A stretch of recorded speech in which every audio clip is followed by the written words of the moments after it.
comercial aí dessas duas grandes empresas. Não vou enrolar mais. Bruna, tudo certo? Preparada? Primeira palestra da noite é com a Bruna. A Bruna é voluntária na comunidade PHP Women, pessoa maravilhosa, mestre. Então respeitem que vocês não estão falando com qualquer pessoa. Bruna, a casa é sua, dá teu show. Obrigada por ter aceitado o convite.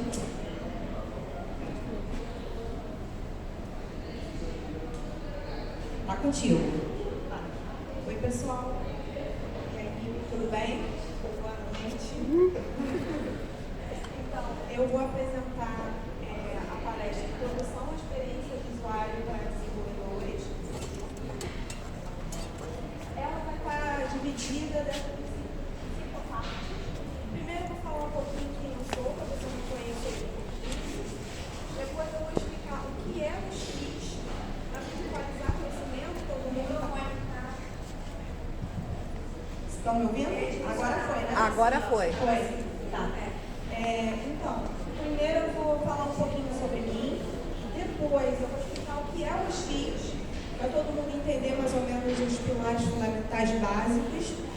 Em seguida, eu vou falar sobre os pilares fundamentais e o X do desenvolvimento é a parte mais prática, dicas mais diretas do que vocês podem fazer no seu código para estar incluindo esses pilares no seu desenvolvimento, processo de desenvolvimento. E por fim, eu vou deixar o meu contato, quem quiser conversar mais tarde depois comigo, fica à vontade.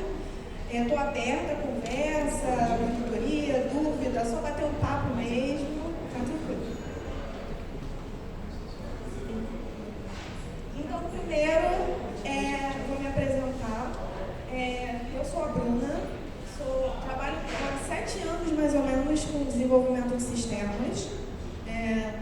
Desenvolvimento full stack, mas já fiz aplicativos, enfim, eu dou uma palhinha um pouco de tudo, né?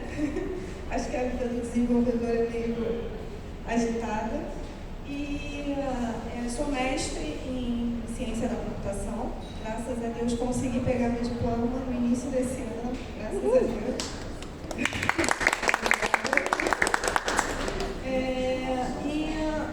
Sou apaixonada por interação humano-computador. Eu acho que entender o que o usuário quer e conseguir ajudar ele a resolver os problemas dele, facilitar a vida dele, é o principal, né?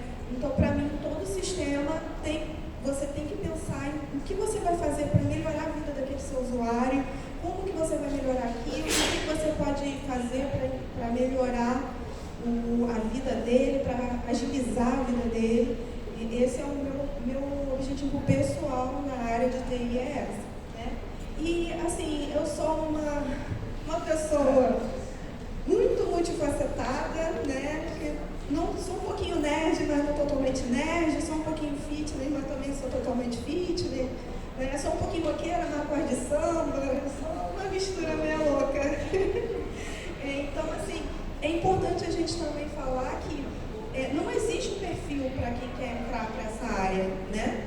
Você não precisa ser um nerd que gosta de ficar direto estudando e trancado na frente do computador para seguir a área da informática, da computação. Você pode ser só você e incluir os seus estudos e seguir a área que você mais gosta, entendeu? Não existe um padrão, não existe um perfil, está tudo liberado. Cada um é cada um e a gente tem que trazer as nossas experiências para o nosso área profissional, enfim. Eu acho que isso é bastante importante e rico, né? Primeiro, o que é User Experience? Usuário, ok. Experiência. Experience é experiência. Qualquer ação ou interação que uma pessoa tenha com um produto ou serviço. Seja ele digital ou físico. Essa interação que aquela pessoa vai ter vai gerar um conhecimento mental dele sobre aquele produto ou serviço e a gente chama esse conhecimento de experiência.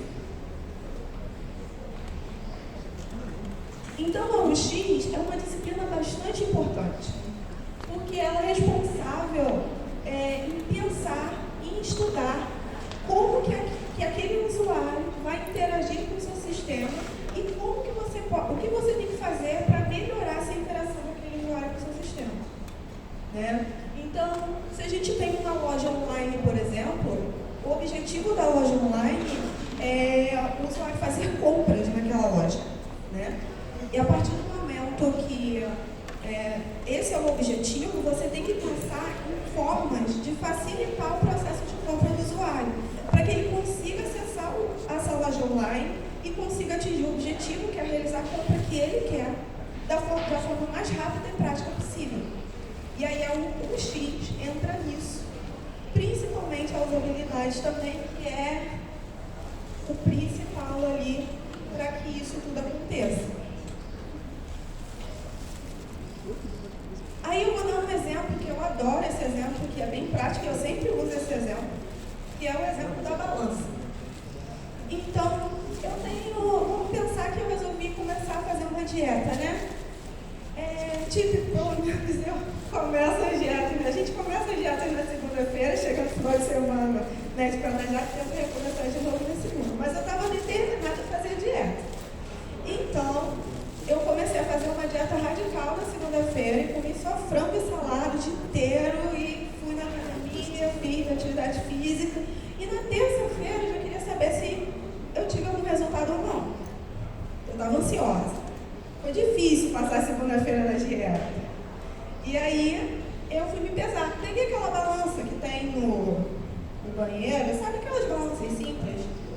Fui lá na balança, subi na balança e acabou. Só isso. Olhei meu peso e pronto. Agora vamos pensar comigo. Vamos analisar tudo. Foi fácil de aprender a usar a balança? Foi. Né? Só subir na balança e ver o peso. Eu consigo fazer isso com eficiência? Consigo subir e descer na balança para ver o peso rápido. É uma nova especialidade. Vou até botar no currículo, tá? Especialidade em subir na balança. Consegui memorizar para repetir o processo? Se me passar 1 mês, 2 meses, eu ainda vou saber como que eu tenho que fazer para ver meu peso naquela balança? Vou. É bem simples, eu lembro como é que faz para poder entender e ver meu peso. Tive alguma dificuldade ou fiquei com alguma dúvida? Não. Eu consegui achar meu peso, consegui entender como é que eu tinha que usar. Fiquei satisfeito? Bom, eu não emagreci, mas eu consegui encontrar qual era o meu peso. Então, e eu fiquei feliz por saber que eu consegui atingir o meu objetivo, que era descobrir quanto que eu estava pesando naquele dia. E aí, continuando a história, meu pai vendo o meu sacrifício em tentar fazer a dieta, em seguir, porque eu consegui manter por mais tempo, gente. Eu fiquei ali, determinada. E aí, ele resolveu comprar uma daquelas balanças mega power, sabe? Que mede o IMC, a percentual de gordura, massa magra, mede tudo, sabe? Então, ele comprou aquela balança, substituiu a balança de banheiro. E aí eu acordei de manhã, fui me pesar e dei de cara com uma balança diferente. Fui tentar subir na balança, mas descobri que tinha que fazer um cadastro. Só que eu não sabia como fazer o cadastro, então eu tive que pegar o manual da balança, ler como é que se cadastrava, para poder me cadastrar para usar a balança. Aí consegui fazer o cadastro, subir na balança e tinha um posicionamento certo para subir na balança. Você não pode subir de qualquer maneira, tem uma posição que tu tem que ficar lá para ela poder fazer a leitura. Então eu desci da balança, subi de novo na posição certa e aí ela fez a leitura e me mostrou vários números em segundos. Dentro de poucos segundos ele foi mostrando o número de cada coisa. O MC. Então eu tive que esperar passar aquele carrossel de informações até chegar ao peso. Acabou que no final das contas eu estava atrasada, então eu não comecei bem a dieta porque eu não consegui tomar o meu café da manhã porque eu estava atrasada. E quando eu cheguei no trabalho, eu já tinha esquecido qual era o meu peso, porque passou tanta informação que eu me perdi. E aí, qual é a moral da história? Menos é mais. Para o meu objetivo de descobrir qual é o meu peso, eu não preciso de todas aquelas outras informações que vêm na outra balança. Então, na hora que a gente for pensar num produto para o usuário, a gente tem que entender qual é a necessidade daquele usuário. O que função ali que ele não vai usar e que só vai atrapalhar a vida dele. Entendeu? Qual das duas balanças eu teve uma melhor experiência? A primeira ou a segunda? A primeira porque eu consegui resolver simples. Essa eu fiquei umas 2 horas tentando fazer o cadastro e usar, para depois esquecer o peso, né? Então, não foi a melhor experiência possível. Dentro da usabilidade, a gente tem alguns pilares para poder nos ajudar a enxergar esses pontos de atenção que a gente tem que ter na hora de desenvolver um sistema. Os pilares de usabilidade, de experiência do usuário, comunicabilidade e acessibilidade, eu vou falar um pouquinho de cada um aqui, antes de a gente entrar na parte prática. Primeiro, o conceito de usabilidade. É um atributo de qualidade que mede quão fácil é usar aquele produto ou serviço. Então, de forma bem simplista, quanto mais fácil é usar o produto, melhor a usabilidade que aquele produto tem. Quanto mais difícil de usar, pior é a usabilidade dele. De uma forma bem simplista, é isso. Dentro da usabilidade, a gente tem algumas funções. Aprendizagem. Seus usuários conseguem cumprir tarefas básicas do sistema assim que acessam? Se sim, é porque o sistema é fácil de aprender. Se não, ele vai demorar para aprender, isso vai prejudicar a usabilidade do seu sistema. Memorabilidade. Se ele passar um mês sem usar ele, atrás de novo ele vai lembrar como é que faz para usar? Né? Eficiência. Ele já entendeu como é que usa. Ele consegue atingir o objetivo rápido? Né? Por exemplo, se eu tiver um aplicativo de banco, eu não quero ficar umas 2 horas para fazer um Pix, né? E por fim, segurança. O seu sistema evita que o seu usuário cometa erros. Imagina se eu abro meu aplicativo de banco para fazer um Pix. Faço o Pix errado, como é que faz? A gente vai perder o dinheiro. Entendeu? Então é muito importante a gente garantir que o usuário não cometa erros no sistema. Satisfação. Mais ligado à experiência do usuário. Ele gosta, ele se sente feliz, ele se sente satisfeito em usar o seu sistema. É um pouco mais subjetivo esse ponto. Aí uma frase de Jacob Nielsen que eu adoro, e ele é o pai da usabilidade. Quem quiser pesquisar mais sobre usabilidade, só jogar esse nome no Google, que ele é fantástico. Usabilidade promove meios produtivos para realizar tarefas. Então, o que é usabilidade? É você pensar numa tarefa repetitiva que o seu usuário faz todo dia, que é cansativa para ele, e otimizar aquilo dali. Você vai criar um produto que vai facilitar a vida dele e, em vez de ele ficar 1 hora fazendo aquela tarefa que ele faz todo dia, ele vai levar o quê? 10 minutos? Esse é o papel principal da usabilidade, é você facilitar a vida do seu usuário, para que ele consiga fazer as coisas de forma mais rápida, né? Consiga atingir o objetivo dele de forma mais rápida.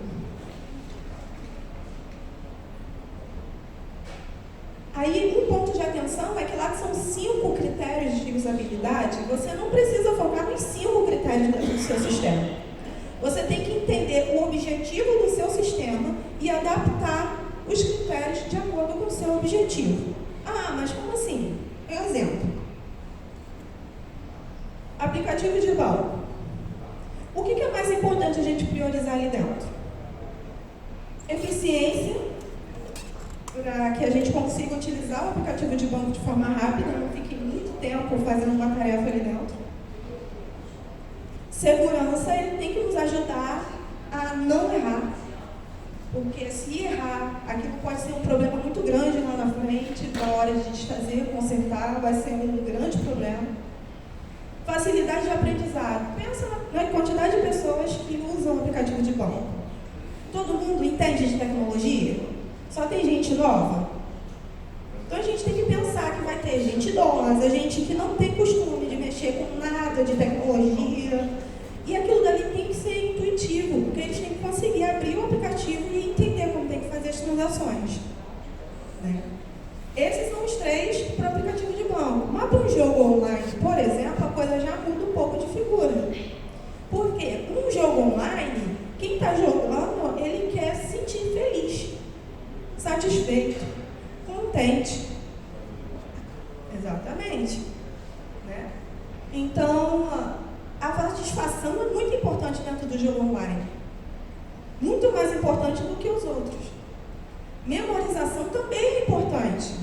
Tem que ser fácil de memorizar os comandos que você vai usar no jogo. Se você ficar meia hora tentando lembrar como é que faz para usar o comando para fazer um movimento X, imagina, o cara vai desistir de jogar aquilo ali, né? E eficiência, né? Porque também demorar muito tempo para conseguir atingir o objetivo também não é positivo. Então, a gente tem que pensar quais são os critérios que mais têm a ver com o seu produto. Você tem que analisar o seu produto, ver qual é o público, qual é o objetivo do teu produto, para poder adaptar os critérios de acordo com o objetivo. Aí a gente entra na experiência do usuário, felicidade, satisfação. É muito subjetivo, né? Entender se o usuário está feliz ou não em usar o seu sistema.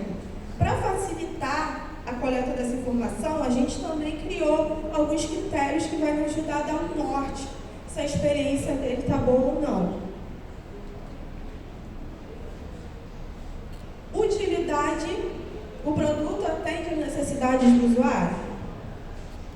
Valor agregado: ele fornece algum valor ao usuário? O usuário tem que olhar para o sistema e tem que entender qual é o valor daquilo dali, senão ele não vai usar. Né? Facilidade de encontrar. Se eu estou dentro de um aplicativo de compra da Magazine Luiza, por exemplo, eu tenho que achar facilidade do produto que eu quero comprar. Se eu ficar meia hora procurando o produto, eu não vou querer mais usar o aplicativo. Credibilidade: ele tem que confiar no seu produto, senão ele também não vai usar. E desejabilidade: bom, vou botar aqui que o produto tem que ser bonitinho, né? Dá para botar um mostrinho e pedir para o cara usar, que ele não vai querer mexer nem naquilo dali, vai sair correndo, né, assustado com o mostrinho. A comunicabilidade, ela já é mais um pouco diferente, mas ela também ajuda muito na usabilidade do sistema e na experiência do usuário. A comunicabilidade é focada em fazer com que você, desenvolvedor, consiga informar para o seu usuário o que ele tem que fazer naquela página. Aquela página serve para quê? Como que eu vou mexer aqui? Entendeu? O seu usuário ele tem que olhar para aquela página, aquela interface, e tem que entender como mexe aquilo dali. É como se você estivesse conversando com o usuário. Pensa numa carta. Você está escrevendo uma carta para o seu usuário de como que ele vai usar aquela interface. Comunicabilidade é isso.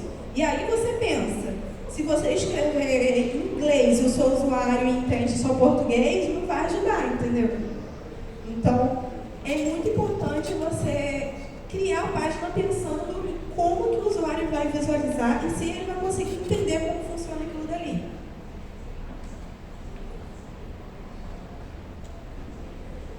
A comunicabilidade permite que os usuários tirem melhor proveito do sistema.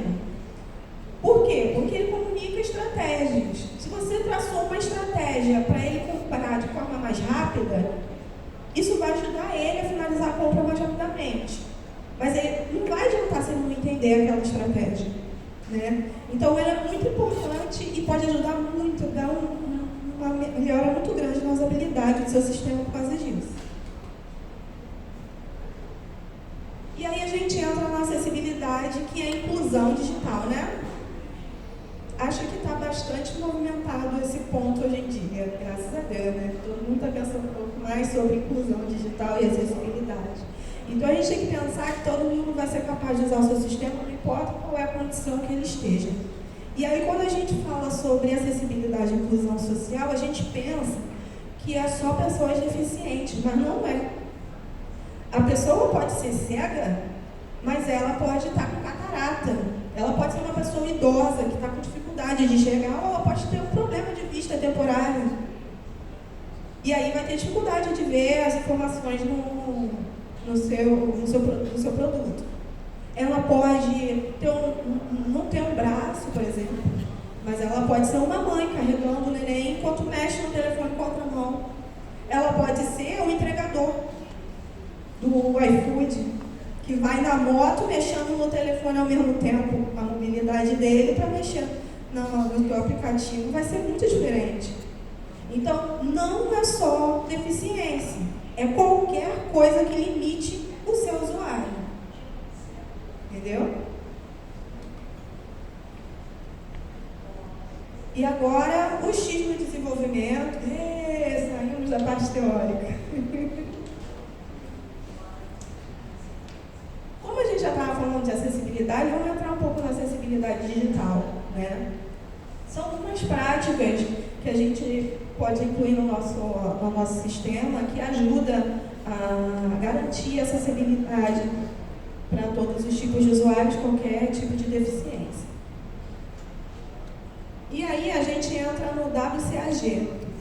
Né? O WCAG criou uma série de recomendações divididos em 4 princípios diferentes. Né? E cada um dessas recomendações tem 3 níveis, do mais básico, que é o A, do mais avançado, que é o AAA. Né?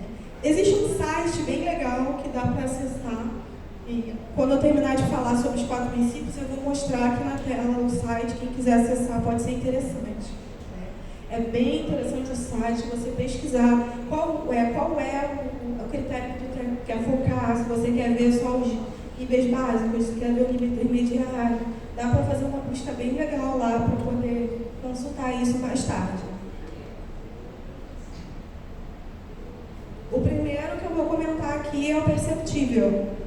Todo conteúdo deve ser identificado facilmente por todos os sentidos do usuário.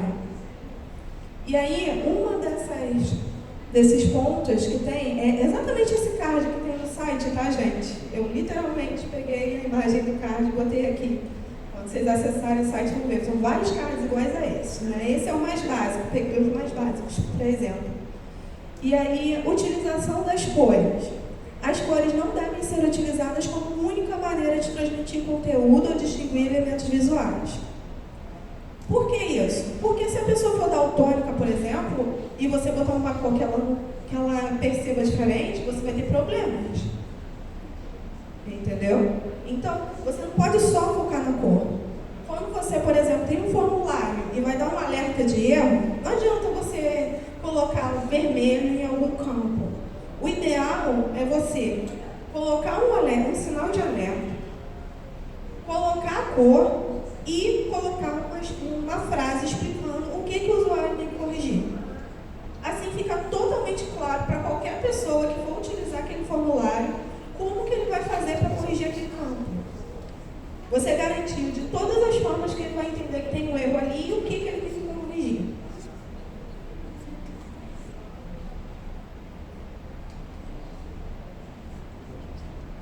O próximo é o operacional. A interface não pode exigir ações que os usuários não podem executar. O conteúdo precisa ser operável por teclado, por mouse e por voz. E aí a gente entra no rótulo do nome acessível. Rótulos em botões, ícones acionáveis ou qualquer controle interativo devem ter uma descrição significativa, tanto para quem vê quanto para quem ouve.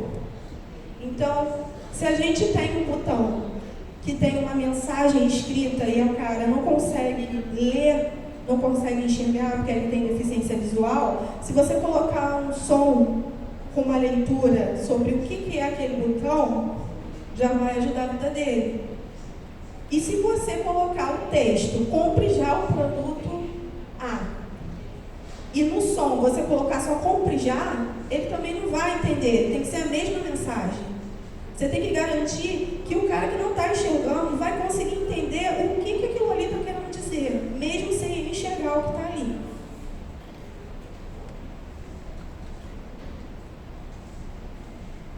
Compreensível. Todas as informações e operações precisam ser compreensíveis por qualquer pessoa, independente da idade e habilidade. E aí a gente entra em palavras incomuns.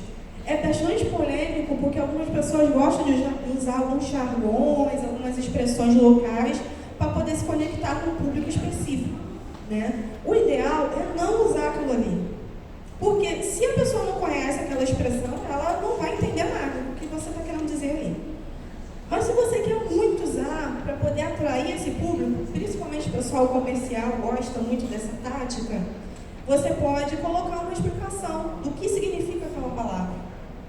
Então, se você pegou uma palavra que é muito regional, que só o público de algum estado específico vai entender, você coloca uma descrição do que significa aquilo dali. Porque aí quem não conhece aquela expressão também vai entender, porque tem um significado do que é aquela palavra ali. E aí ninguém fica perdido, todo mundo consegue entender o que aquilo está querendo dizer.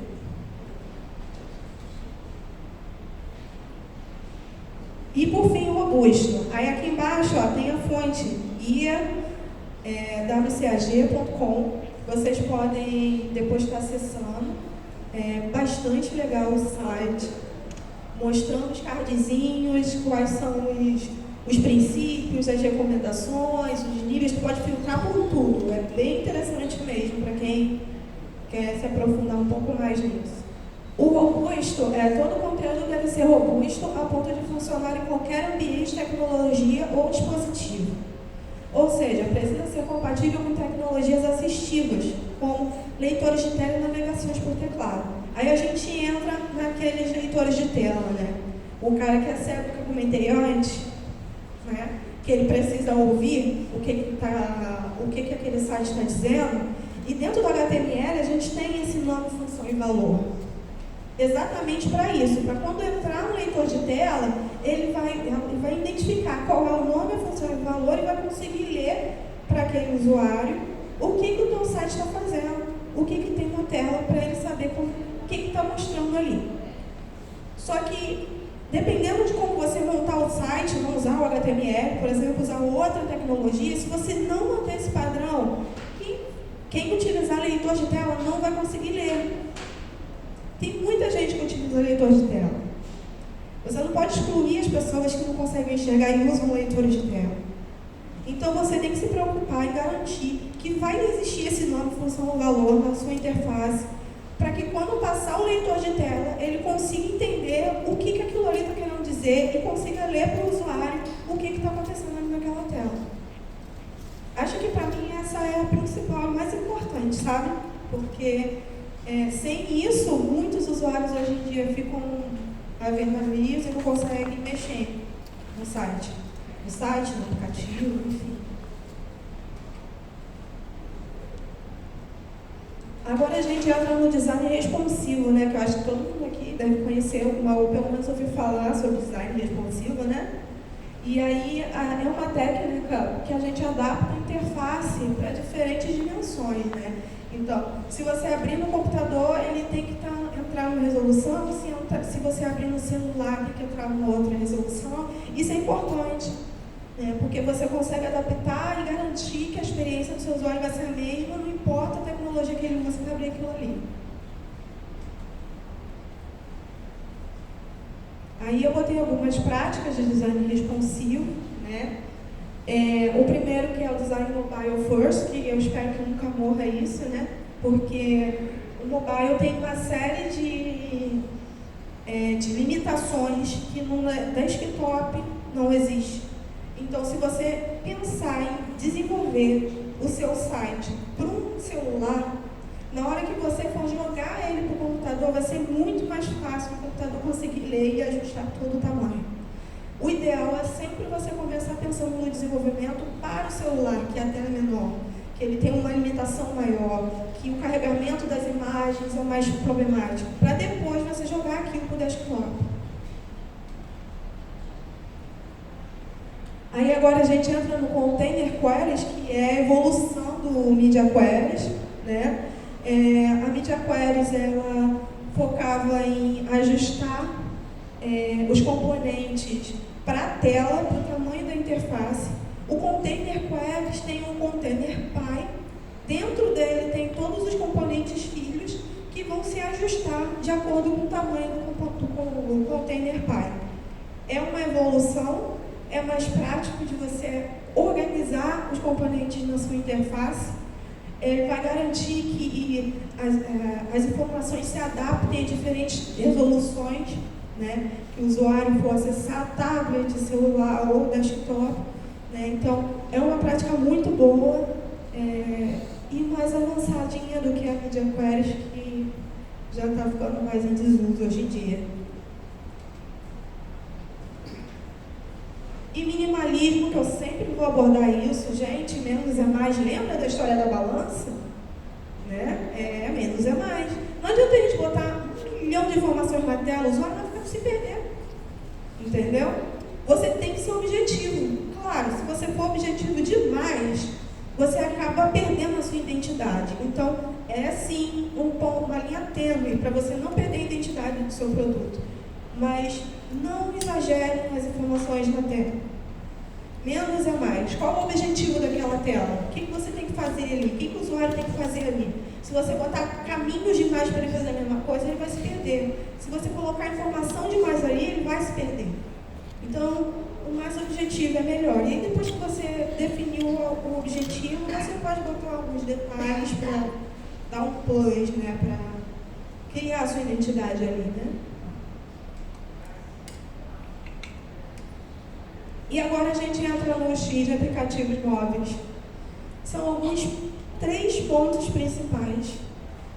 Alguns pontos principais que eu gosto de abordar. Mas assim, a gente tem que lembrar que existem vantagens. O touch é uma vantagem. A utilização da galeria, da câmera, é uma vantagem. Se você for criar um aplicativo, né, é muito vantajoso. Mas você tem que lembrar que você vai ter que fazer um código para iOS, um código para Android. Você vai ter que pensar que é um pouco mais custoso desenvolver um aplicativo. Então, você tem que definir se realmente vale a pena você fazer um aplicativo ou não. Entendeu? Porque muitas vezes, para o que você quer fazer, o seu produto se adaptaria muito melhor como um site. Agora, os pontos de atenção, né?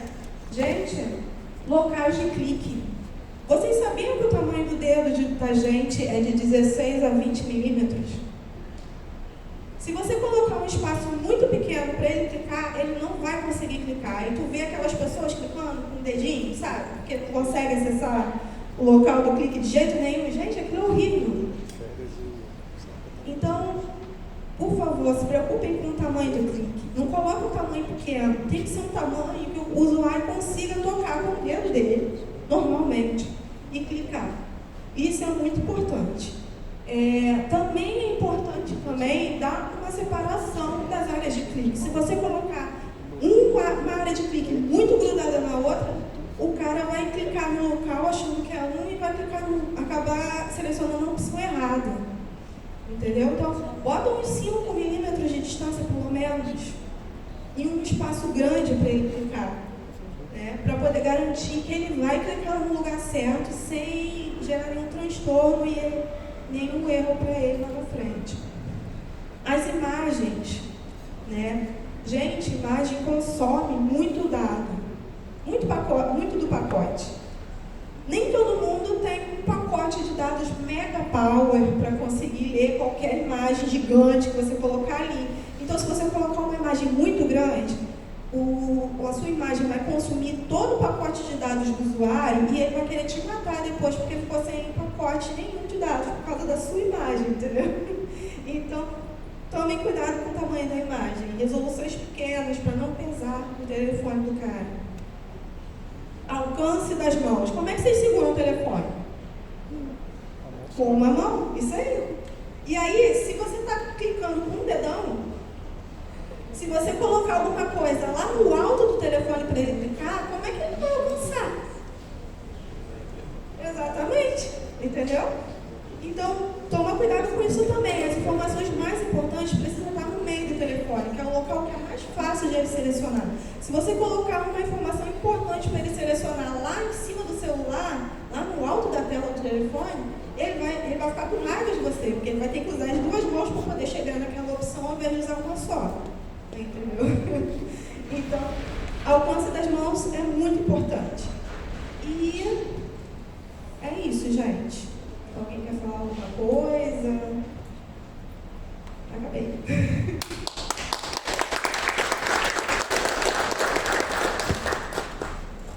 Gente, aqui são os meus contatos. Muito obrigada pela atenção de vocês. Vai fugir das perguntas? Perguntas.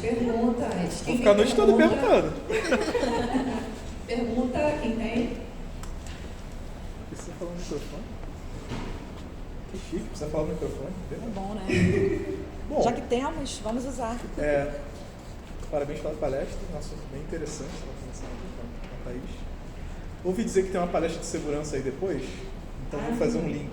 Legal. Você falou sobre segurança na experiência de usuário e tem um ditado popular ou uma máxima na segurança de que quanto mais segurança, menos experiência de usuário. Não, Eu queria saber exatamente, eu queria saber o que você acha sobre isso.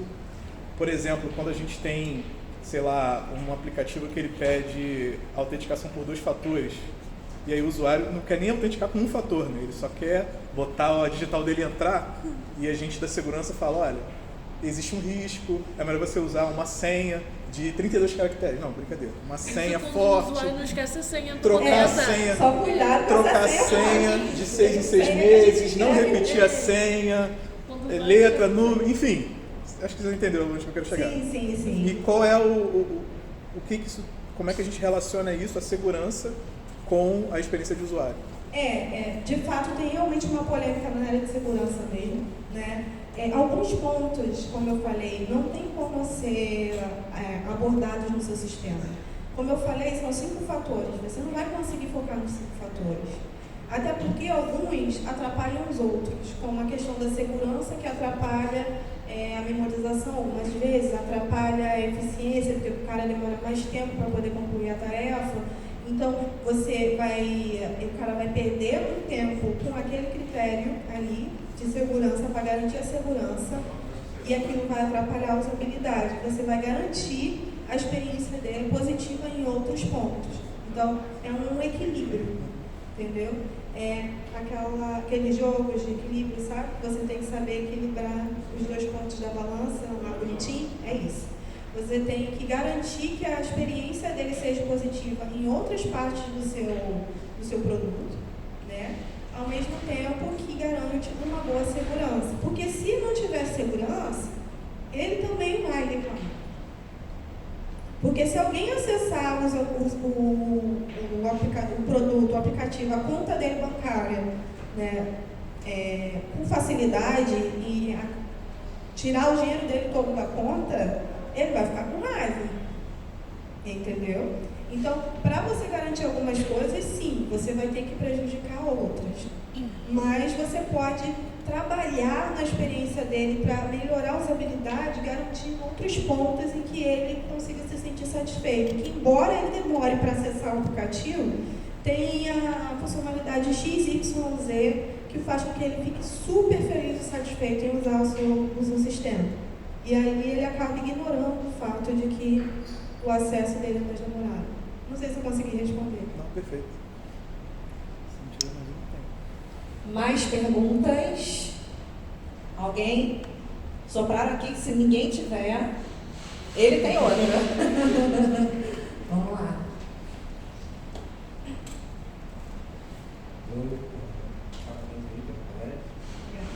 Eu queria saber se existe alguma forma, ou modelo, padrão, assim, como validar o que você está fazendo, o produto, a aplicação, com o público, mas sem ser lançando ele já. No sentido assim de que algumas vezes eu estava em equipes e a gente estava desenvolvendo, não sabia a aplicação.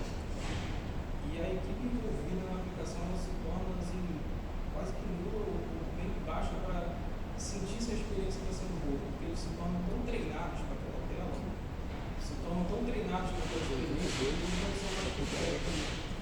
Então, chega um ponto onde eles estão muito habilidosos nos aquele sistema e eles perdem um pouco a sensibilidade, se aquilo está ficando bom, e aí quando chega no usuário final, de repente, toma um susto porque o efeito não é tão bom. Então, assim, tem alguma forma, essa coisa de evangelismo para a pessoa tentar acompanhar, mas que seja com o usuário real, mas sem ser um lançamento de verdade. Assim, tem alguma forma de organizar isso, ouvir um feedback? Então, existem duas formas de desenvolver focado na experiência do usuário. Você pode fazer um levantamento de análise de requisitos toda e depois só desenvolver, né? E aí pode acontecer o que você está falando, de na hora de desenvolver, perder alguns pontos, e aí na hora que chegar para o usuário descobrir que tem algumas coisas que não são muito legais. Mas tem uma outra forma também, que você faz o levantamento de requisitos, faz uma POCzinha, algo simples. Tem gente que só faz só uma tela simples, tipo no Miro, sei lá, ou no Paint mesmo, só para ele entender qual o caminho que ele vai fazer ali naquela parte, qual é o objetivo. Você passa para ele, ele vai mexer, vai validar, vai dizer se está ok ou não, e aí vai te dar o feedback, e a partir dali você continua. Eu fiz um sistema de realidade aumentada, né, no meu projeto de dissertação do mestrado, em que eu fazia parceria com um hospital universitário. E eu usei essa técnica para poder fazer a validação dos requisitos. Por quê? Porque eu não queria correr o risco de fazer o sistema inteiro, na hora de validar, descobrir um monte de problema para poder ajustar. Então, eu fiz uma primeira parte, validei com os usuários, está legal, não está, o que está faltando, o que precisa corrigir, tem algum ponto de melhoria aqui. Eles me davam todo o feedback, eu ia lá, fazia os ajustes que eles tinham pedido, e aí fazia a outra parte e validava de novo. E eu fui fazendo isso até terminar, para quando terminar, aí sim você mostra o produto final completo para ele. Claro, você tem que deixar bem claro para o usuário que aquela versão não é a versão final. Tem que tomar cuidado. Por isso que algumas pessoas acabam criando as telas de forma muito estática, só para validar se aquilo está legal mesmo ou não. O cara de UX, né, o designer, ele geralmente desenvolve as telas e o protótipo de navegação, tudo, dentro de uma ferramenta, né, que ele cria exatamente as telas, consegue simular os cliques só para o usuário validar aquilo dali. Mas nem todo local tem um designer de UX, né? Então, acho que de repente pensar em pequenas entregas só para verificar se está ok, se não está, se o usuário gostou, pegar o feedback para fazer a correção, acho que é a melhor saída para poder resolver esse tipo de problema. Bom, gente, primeira palestra vocês já viram, né? Veio com tudo. Bruna, obrigada mais uma vez pela palestra, você é maravilhosa. Ai, ai, vamos caminhar agora para a segunda